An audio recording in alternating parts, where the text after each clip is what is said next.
ones that are labeled like in the parentheses are who they're gonna be working with more often than not.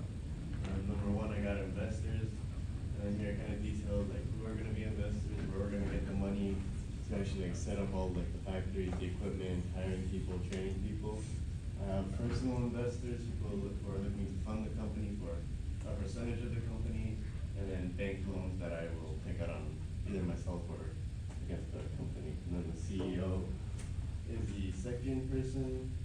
I have listed that they will also invest large sums of money. They will provide the main mission statement and vision statement, and then they're responsible for basically hiring the heads of the department, not actually all of the employees. Basically building a team that'll build the company later on. And then consumers are our third stakeholders, because without them there wouldn't be a company, right? Like we couldn't sell to nobody, we wouldn't exist basically without them. So that's what I have under consumers. And put them like working with anybody who's not, they're not working within the company with people who are obviously getting information from them and their feedback and how we can improve our products. Did you think of suppliers at all? Yeah, I'd say that. Oh,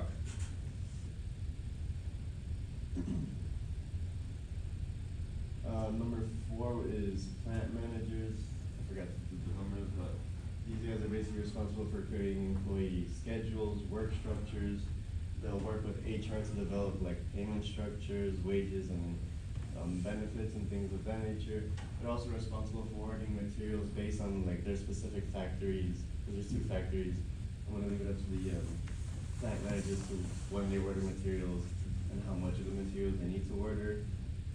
And they're responsible for maintaining efficient business operations and manufacturing. We have the assembly employees.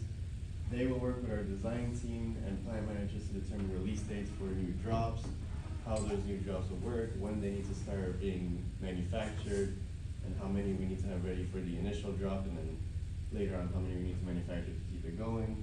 And then I have 2 different teams, the sewing team, which will focus on all apparel and shoe uppers, so like the part of the shoe that your foot will go in, and then I have the gear team, which will be responsible for basically combining the shoe upper with like either the bottom of the shoe or the sole plate where you have your cleats, or other things like gloves, mouth guards, things of that nature. And then number 6, we have UPS, which is basically they're gonna be working with all aspects of the company, but primarily who's gonna be making the deal with them for them to bring our products from the dock, like our actual materials from the dock to our factories, and from shipping from our factories to either consumers or to brick and mortar stores. And we have HR representatives. I kind of bundled in suppliers with HR because I don't want to put them in with plant managers because it's not really the same thing.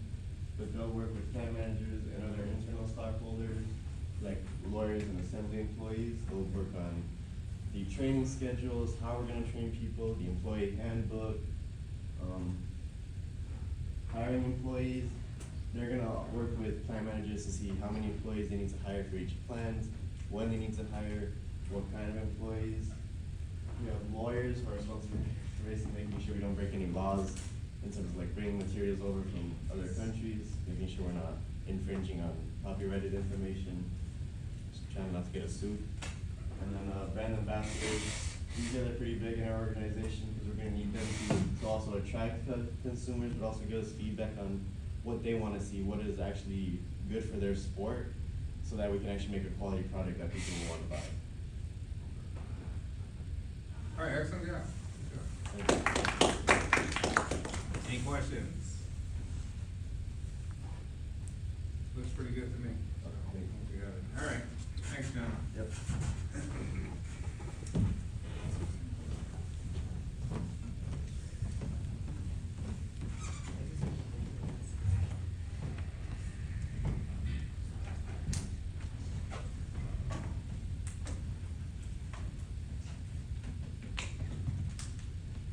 All right, so continuing on talking about design of supply chains, right? Why is this so important? Probably actually one of the most important contributing factors to profit, right? Because we say at some point we're gonna be limited, we're gonna hit a cap on what we could charge on our products, right?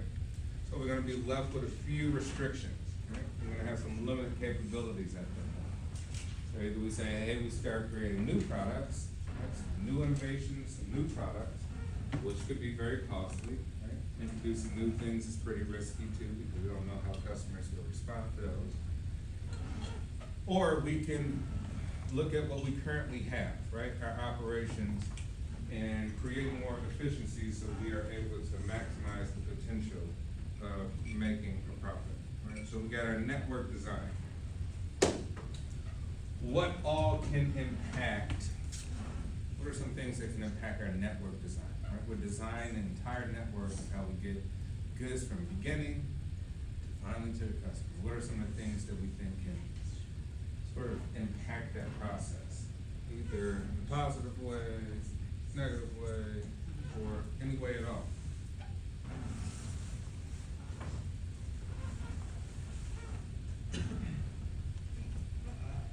Right, think in your mind, you're envisioning a network of logistics, right? Of all the things that's involved in getting products or services finally to your customer, all the things you have to pass through, right? What are some things that can impact that process? Yes, Christian? Probably disruptions in the supply chain, like I think all that there's issues with shipping and there's a big holdup. It's kind of like, Okay, so we could say delays or Yeah. restrictions, right? What are some things that we control as owners of an organization that can impact that process, right? What are some other things you can think of? Some things that we actually control as the managers or the owners? Yes? The people we hire and whether they're actually qualified for the position or not. Okay, let's say the people in place, right? The people in place, whether they're hardworking, whether they're quick, whether they're fast, they're knowledgeable, they know how to do their job very well. Yeah, absolutely. What's some other things? Some physical things we could think of. Right? You got a maze. You have an entire maze, and you're trying to work yourself through this maze in order to get your final product or service to the customer, right? What are some things along that way that impact that maze?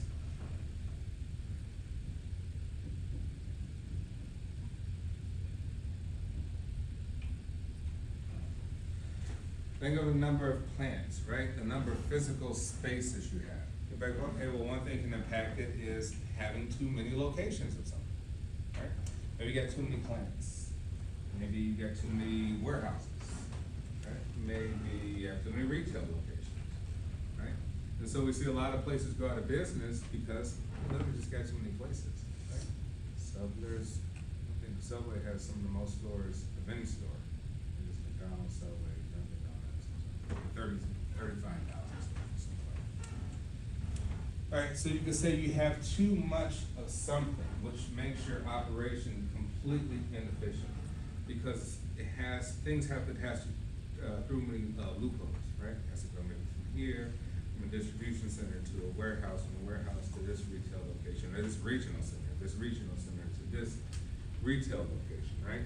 So you just have too many areas of where you're holding inventory. By the time it finally gets to the customer, you've lost money because the amount of time it took to get there, maybe they're disappointed, maybe it took too long, so you're holding that cost, right? You're gonna eat that cost, and now you lost money finally on the product, right? We say, hey, well, this is important because the amount of time that you hold things based on all these obstacles that you've created for yourself will inevitably impact your bottom line. It's gonna impact the cost, right? It's gonna impact profit, whether you're gonna make a profit or take a loss or something. What else? What are some other mechanisms we could think or processes? And that whole design. You know, you have to think of design in terms of maybe, I think a simple way to think about it is to think of almost like traffic management. How do you manage the logistics of traffic in, say, the city of Chicago, right? You say, how many lanes do we have on the expressway? How many ramps, right? How many lights? At what time do these lights turn green? You yellow, red, right? What's the number of expected cars we see during peak hours of rush hour, right? Maybe 6 AM to like 9 AM, and then you look at evening, maybe 3 PM to like 6 PM, right? And so if you think of it that way, that's essentially how any business should be observing their operations. Right, you say, hey, I got too many, we have too many, signals, right? We do not have enough ramps. We have way too few lanes, right? And so if you travel anywhere around the country, like I just came back from LA. So LA has designated carpool lanes, right? Anybody ever seen the carpool lanes in LA? Okay, right? You say, oh, okay, this is interesting. Why is this there? Does this help the efficiency of moving traffic? And like, why Chicago doesn't have that, right? Right? So you say Chicago has the worst traffic. By far, if you ask me, Chicago has the worst traffic in the country, right? At least in LA it moves. But, and so if you think of it that way, you're like, well, okay, you can kind of get it, right? So you maybe use traffic management as envisioning how any business should run, right? So we can say like the traffic is horrible, poorly managed, right? Takes too long for construction, not enough lanes. We don't have designated carpools. We haven't innovated anything at all, right? We did not project the number of cars to be on the road, as many as we have now. Maybe we could have introduced multi-level highways, right? We could have done something. Whereas the mayor, whoever is the manager of the city, could have done some things, and they don't do the things. Thus, you have a serious problem, a lot of anxiety, and it's a bit complaint, right? So you think of the same thing, you're like, all right, you're running a business, got some serious problems in your network design. You did not design this properly. You did not foresee or forecast some of the issues, right? Maybe you didn't identify some of the problems that could have came about. Inevitably, business will fail because you'll lose money. It takes too long to get the product to the customer. Customer goes somewhere else because they have a lot of options, and now you're out of business, right? All of that just because you didn't design the network properly. So you can say, hey, who are my shippers? Is it UPS? Is it FedEx? Right? Do we need FedEx because people want it? Are we trying to beat out Amazon? Right? Are we quality and so we can wait our time? We use United States Postal Service. So all of these things play a critical role in making decisions to have some sort of good strategy, right? And then also the operational costs. You know, it all sounds good on paper, but when you calculate the final cost of, say, John, your idea, right? You calculate the final cost, all right? You source out the recyclable sports apparel and equipment from Bangladesh. It gets shipped up from Bangladesh. It comes in through the New York or LA or Houston. From there, it travels up by freight train, right? Freight trains will come into Chicago because Chicago's kind of the center of everything in terms of transportation. Chicago and Nashville or Memphis.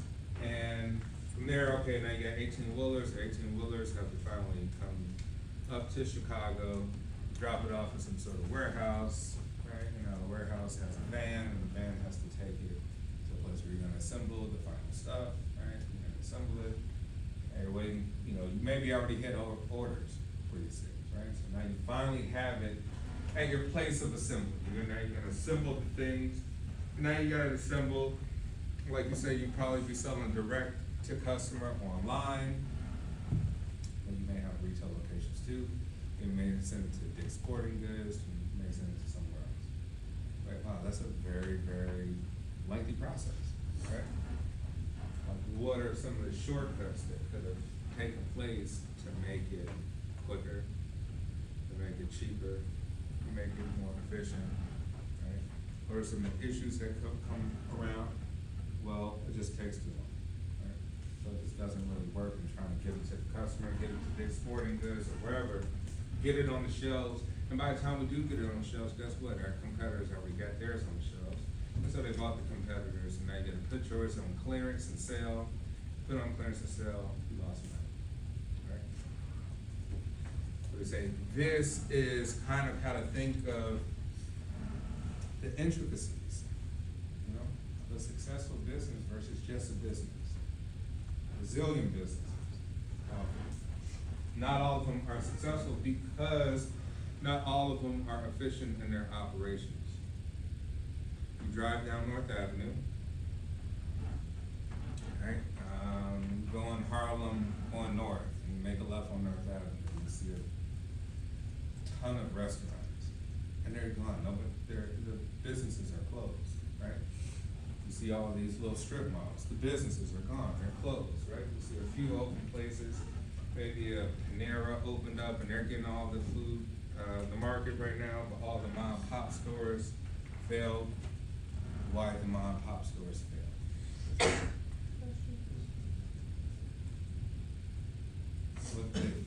Why did they fail? Why these businesses fail? Like the mom and pop stores you see on North Avenue that are all shut down.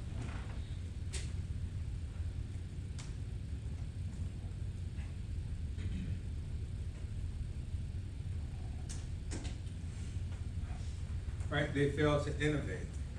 They actually failed to do anything at all. Like they didn't change anything at all, right? Never changed the menu, even if they saw demand change. Say, hey, people are not coming in as much. What do we do? Right? You say, what do? You look at what we have. You look at the pie you have. You say, oh, we gotta change the menu. Let's add some things, let's take away some things. Change the decor, maybe the seating arrangement, right? This doesn't work. People don't come in here to really sit down for a long time. And when they do, we don't have enough places for them to sit. Maybe we should have some bar stools along the side. So when people come in, we get them out quicker, right? So we said we can change the psychology or the behavior of how even people come in here and eat, right? Make it a quick place, in and out, or you make it a cozy place where people are gonna lounge around way too long. Maybe you make it, it takes too long to order, right? Right? We see a lot of the restaurants has introduced a kiosk in the middle of the table, right? They say, hey, guess what? Now you can split the bill. You took away the anxiety of trying to figure out who's gonna pay for what, right? You're able to order, scan the barcode, pull up the menu on your phone, right? You don't have to bring out a menu anymore. We've increased the efficiency of people's time to order, to figure out what they want, right? Maybe you could have reviews on there too to kind of persuade people to buy one thing versus another. Maybe you persuade them to buy things that sell a lot, right? And maybe you just get their information like, let's start getting rid of things that don't sell and start introducing more things that do sell. So these are tactical ways to think about how to run this organization. And if you're gonna be CEO, right? Of World Wrestling, what is it again? New World Wrestling. New World Wrestling, right? You have to think of all these intricacies on how to create profitability in this whole entire process of production, right? This whole type of production. Is it what kind of food we need to change? Is it the food that's not efficient? Right? Is it the entertainment? Is it the venues way too expensive? Is it the athletes we hire? Right? Are they not theatrical enough? People don't gravitate towards them. We need to switch them up. Tons of things need to be changed. But if you make no changes or you make change too slowly, these things will inevitably hurt your business. Right, so we have internal controls, things we can control within the organization, right? Things we can control. We can control the space. We can control how we design the space. We can control where we place our employees to do their tasks, right? Where does the task take place in order to maybe assemble something or put together the hamburger, right? Is it assembly line kind of form? Is it You know, kind of like Subway, it's a different process. All this leads to a competitive strategy versus our competitors. So supply chain design is extremely, extremely important. So we kind of cover a lot of this for manufacturing firms, we talked about some inventory measures, aggregate inventory. All right, so how do we measure if we're operating well within our design, right? We have a design, how we look at our performance for what we got. All right, we can look at total revenue, right? All right, are we increasing in our revenue? Has our revenue increased from last quarter to this quarter? If it not has increased, if it's decreased, then we say, okay, what could we look at in terms of what we're doing for operations? What needs to be tweaked? What something needs to happen? Cost of goods sold. You could say, well, our cost of goods sold has gone up. Our suppliers are charging more. Now, do we have to charge more to the customer since our suppliers are charging more for us to get the product to sell, right? If we don't wanna charge more, what could we do? We say, hey, we don't want to decrease demand, right? We don't wanna transfer that cost to the customer. What are some mechanisms, strategies we could use to keep that price the same, even though our suppliers raise the cost?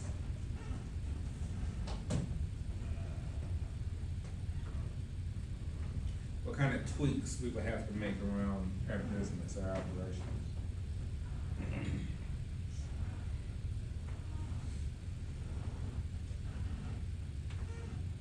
And reducing the price of the product for sale and for, Did you say adjust the price of the product? that's like to keep the price the same, like you adjust the cost for yourself, like you diminish the quantities, you take something cheaper.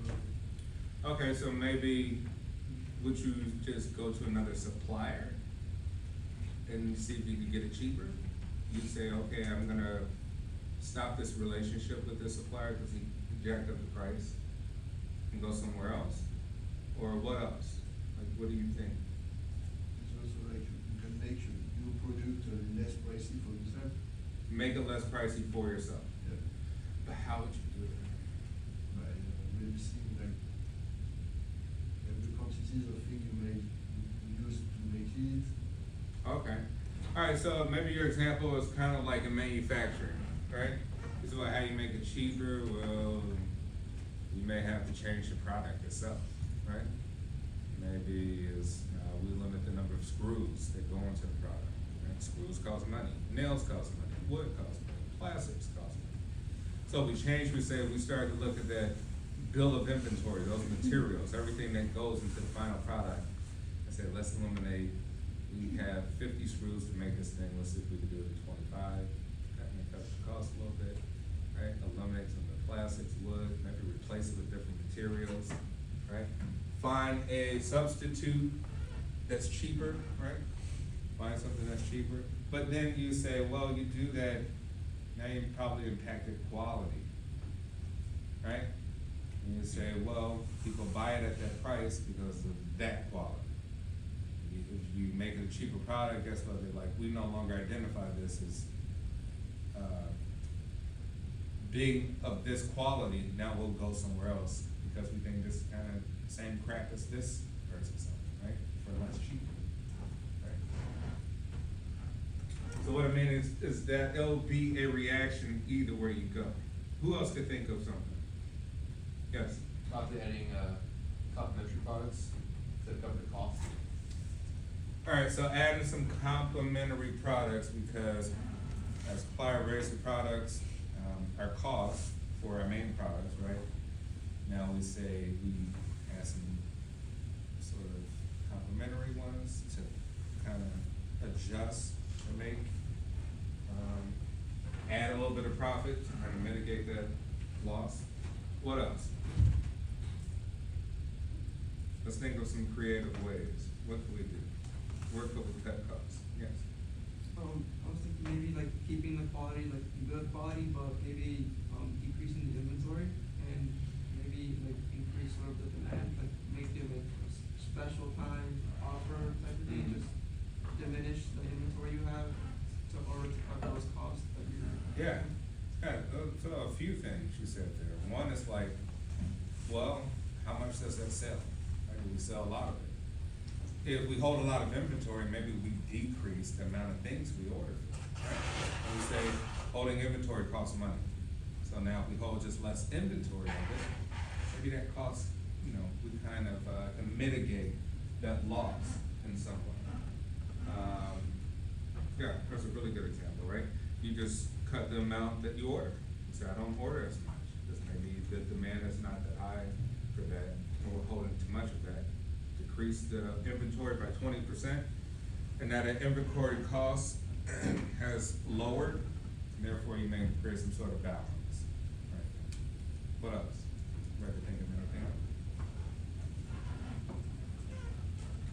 Right, think of this as all network, it's all the network. So you say, well, could we kind of buy some stuff in bulk, right? Will bulk lower the cost? Will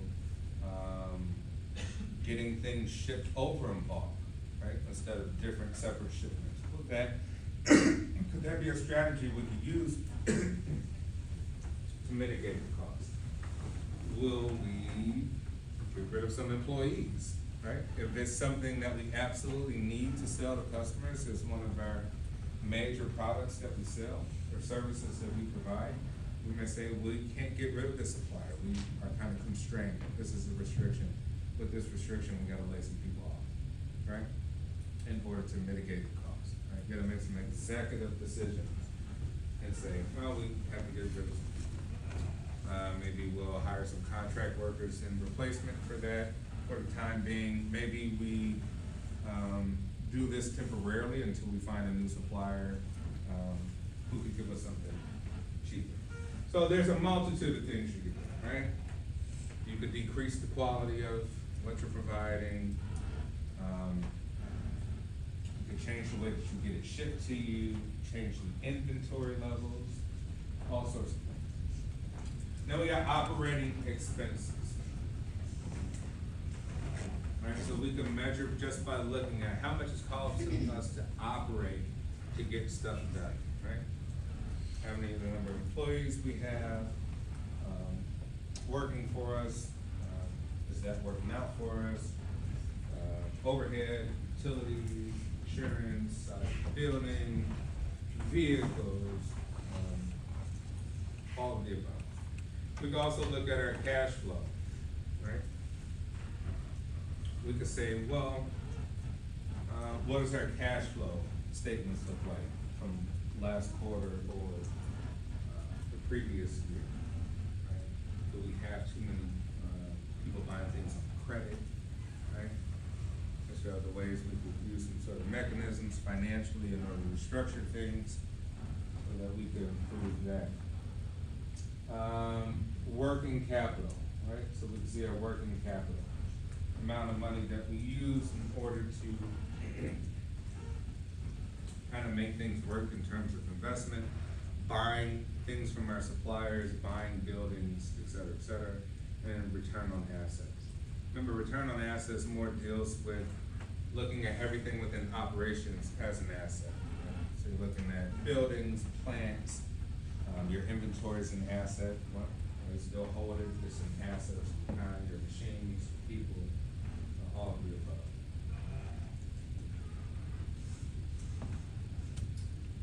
All right, how supply chain decisions can affect return on assets. We can say, all right, total revenue. All right, we say total revenue. We can increase sales through better customer service, right?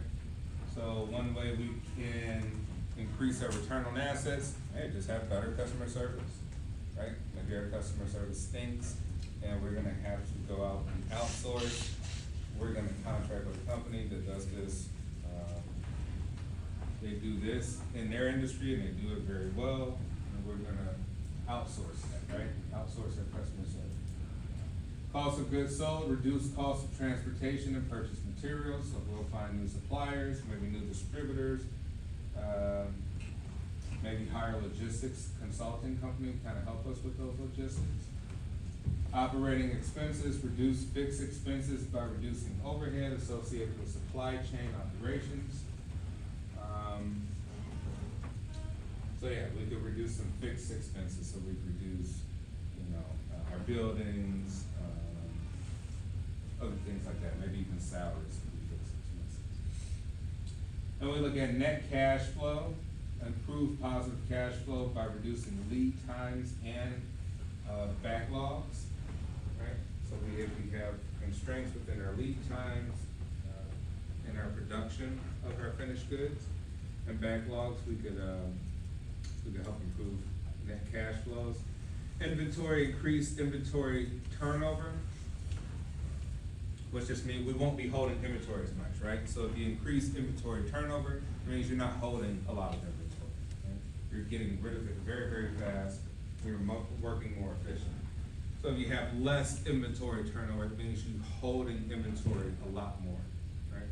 So you can always increase that turnover ratio. Working capital, reducing working capital by reducing inventory investment, lead times and backlogs. Fixed assets, reduce the number of warehouses through improved supply chain design. Total assets, achieve the same or better performance with few assets, right? So can you achieve the same thing by having fewer things involved in the process? Right. And then net income, improve profits with greater revenues and lower costs. And return on assets, increase ROI with higher net income and fewer total assets.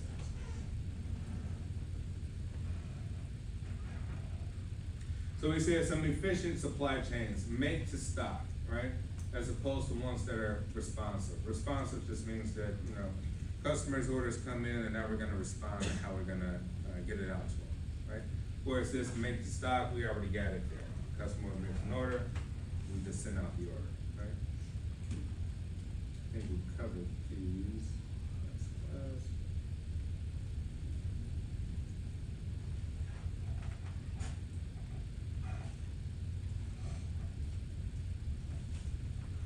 All right, design features for efficient and responsive supply chains. We're looking at factors, efficient supply chains, and responsive supply chains.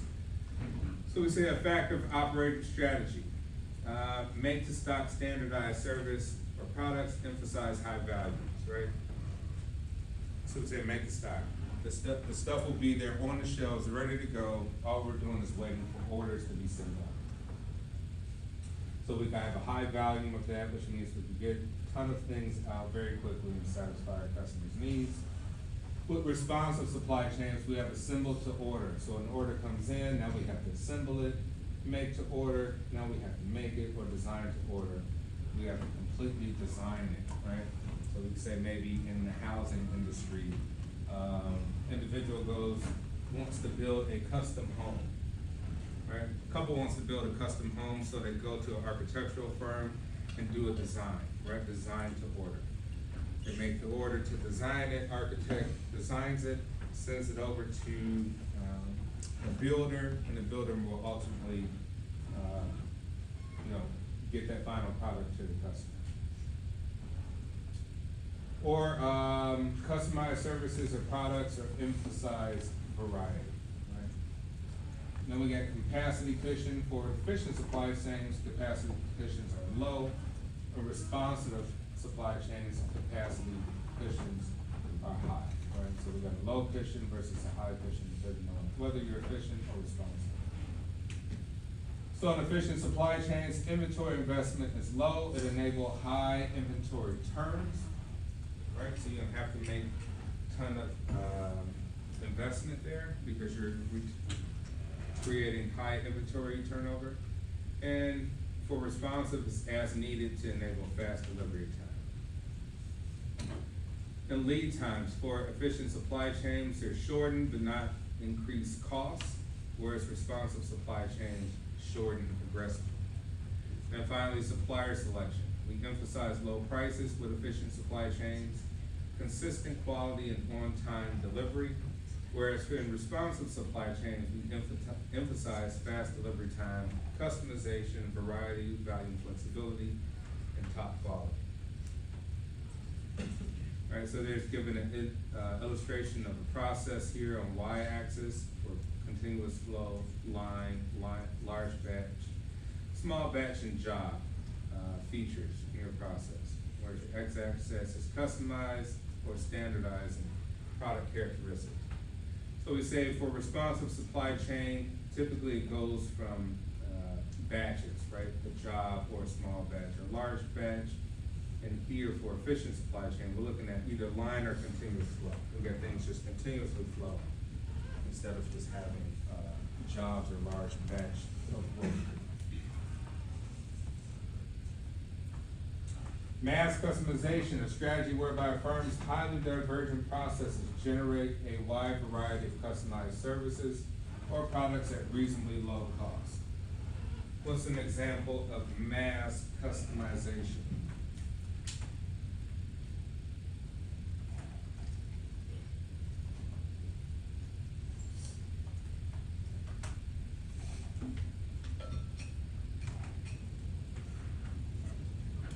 Mass customization.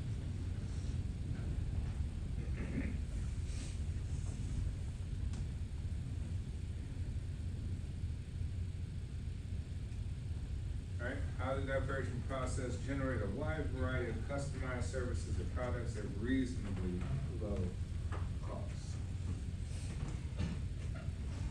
Yes, sir.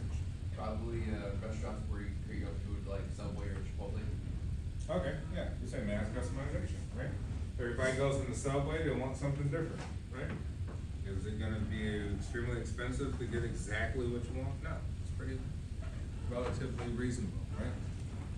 Give these ingredients, these toppings, leave them off, whatever.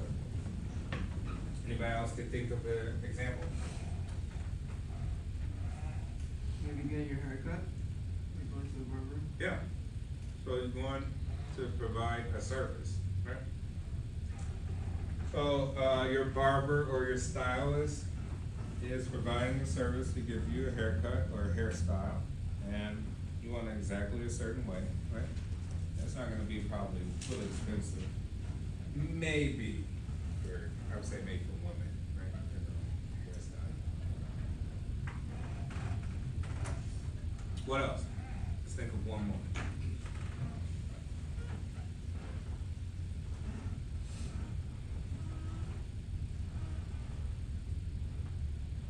We're looking at one more, mass customization.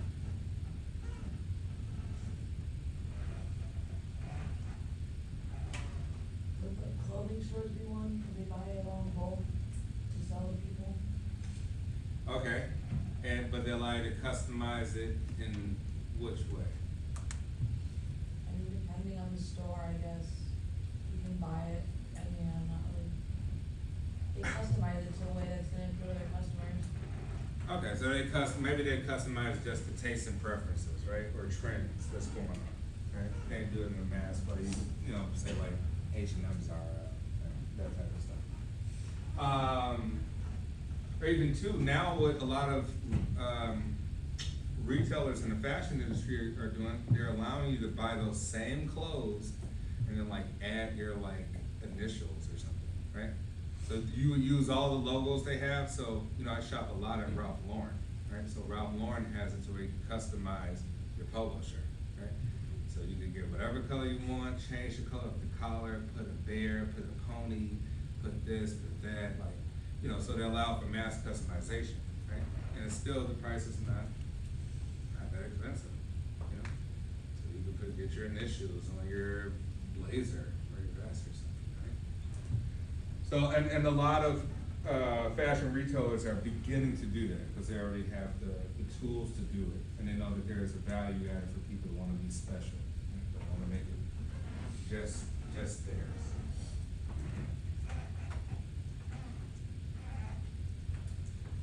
All right, and some competitive advantages for mass customization, right? Managing customer relationships, right? If you're building something for someone, you're making it special for them, there's a relationship there, right? There's some sort of communication, right? You have a relationship, probably better than someone just walking in the store, getting off the shelf and leaving, right? You're allowing somebody to customize anything, they're gonna feel a little special about it. Eliminating finished goods Inventory, right? It's another way to get rid of things, right? Allowing for customization, maybe you can, set things up to where, you could keep eye on what sell, what don't, and just start to filter out things that don't. Increase perceived value of services or products, right? That's the big one.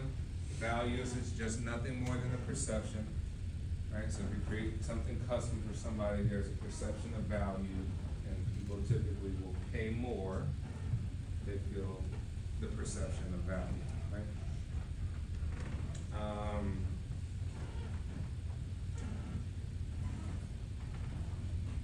Supply chain design for mass customization, assemble to order strategy, modular design, so we say, hey, mass customization, modular design, modular homes, right?